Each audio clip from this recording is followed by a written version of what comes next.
controversial yet very blatant question is, the F-22 or the Su-57?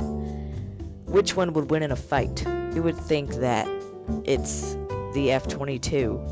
And in this case, you might be right, but it gets much deeper than that. This is one of those situations where it comes to depending on the scenario. And in the end, I'll let you decide which one would work best. See, fighter jets have been a major focus for countries looking to boost their military power for a long time. As time has gone on, things like missiles, helicopters, tanks, and planes have gotten way more advanced.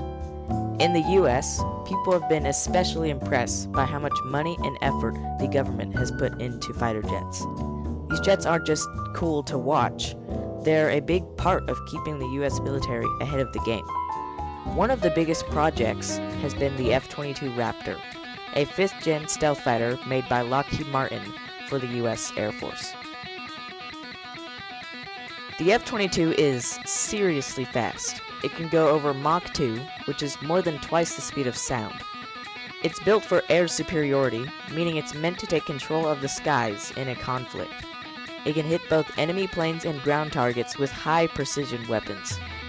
One of its biggest selling points is its stealth tech. It's super hard to spot on radar, which makes it great at sneaking into enemy territory. Still, the F-22 program has had its share of criticism because it's incredibly expensive, and some people question whether we really need such a high-end jet in today's warfare. But even with that, it's still one of the most powerful jets out there. The US has been the leader in military tech for a long time, especially when it comes to air power. Back in the Cold War, the US and Russia were locked in a major arms race, and that competition is still going on in areas like military tech and space. When you look at Russia's side of the story, it's clear they've been lagging behind, especially in fighter jet production, but lately, they've started a full-scale production of their new 6th-gen multi-role fighter jet, the Su-57, also known as the Felon. The Su-57 is Russia's attempt at building a 5th-gen stealth fighter to match jets like the F-22 and the F-35. The first tests flew back in 2010, but the program had a lot of delays and issues, including one of the first jets crashing before it was even delivered. The serial production finally kicked off in mid-2019, and Russia's Air Force got its second and first actual Su-57s by the end of 2020. The Su-57 has some high-end features. It uses stealth tech to lower its radar signature and comes with advanced systems for control and targeting. It can carry a mix of missiles, bombs, and cannons, so it can do both air-to-air and air-to-ground missions. It's also equipped with modern radar and infrared detection systems like AESA radar and IRST, which help it spot enemy planes without turning on its own radar. Russia has talked about selling the Su-57 to other countries, which could make it a player in the global defense market. See, the Su-57 sounds so good right now, but when you compare it to the F-22, you can see a huge difference. For one, the Su-57 is considered the least stealthy of all 5th-gen fighters. It's definitely not as invisible on radar as the F-22. And production numbers? Extremely low. Russia has only built a handful, barely enough for one full squadron.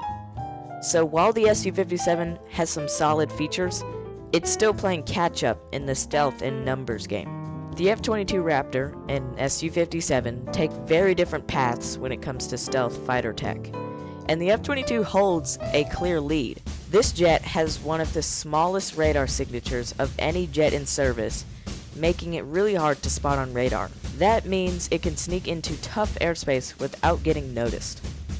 On the flip side, the Su-57 does have some stealth features, like a more radar-friendly shape and materials that help absorb radar signals, but it doesn't match the F-22 when it comes to hiding from radar all around or keeping its engines from showing up on infrared sensors. The F-22 is built with advanced stealth design, internal weapon bays, and materials that soak up radar waves, giving it a radar cross-section of about the size of a marble. Its stealth tech also keeps getting upgraded to handle new threats. The Su-57, while not as visible on radar as older jets, still has exposed engine parts that make it easier to detect with infrared systems, and its overall stealth performance isn't just the same as the F-22. The Raptor and the Felon are both 5th-gen fighter jets, but they are built with different priorities. Now, there are many reasons that people could think the Su-57 has the upper hand in many situations. It is incredibly maneuverable. Thanks to its 3D thrust vectoring engines, the Su-57 can pull off tight turns, snap around in post-stall moves, and generally be more agile in a dogfight. That could give it an edge in close-range fights where speed and quick moves matter most. While the F-22 is built to be stealthy first and fast second, the Su-57 mixes stealth features with solid aerodynamics. It's not invisible, but it is still slippery enough to keep high speed and some low observability without sacrificing performance. IRST, like I mentioned earlier, gives it a stealthy edge. That's a big deal in situations where staying quiet is key. The F-22 doesn't have that kind of system built in anyways. Like the Raptor, the Su-57 carries its missiles inside to keep its stealth profile.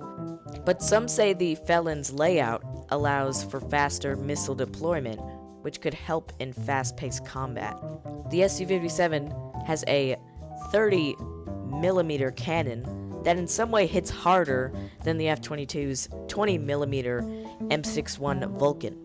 Plus, it's integrated into a newer targeting system, which could make it more effective in gunfights. Of course, the F-22 still dominates when it comes to radar tech, stealth, and new worked warfare, but in close range, high agility dogfight where stealth isn't the only factor, some people believe the Su-57 could give the F-22 a real challenge. As we come to an end, I want you to think about what I spoke about. We know that the F-22 is very good in long range fights and combat, but the Felon is outstanding in close face-to-face dogfights. So like I said in the beginning, it really comes down to what you want your plane to do in what situation. And that's what I'm leaving up to you guys. This is my first commentary video, just sitting here and yapping. Let me know if you guys want more of these. Be sure to subscribe and hit the like button down below. Comment what topic you want me to cover, and I will see you in the next video. Bye-bye.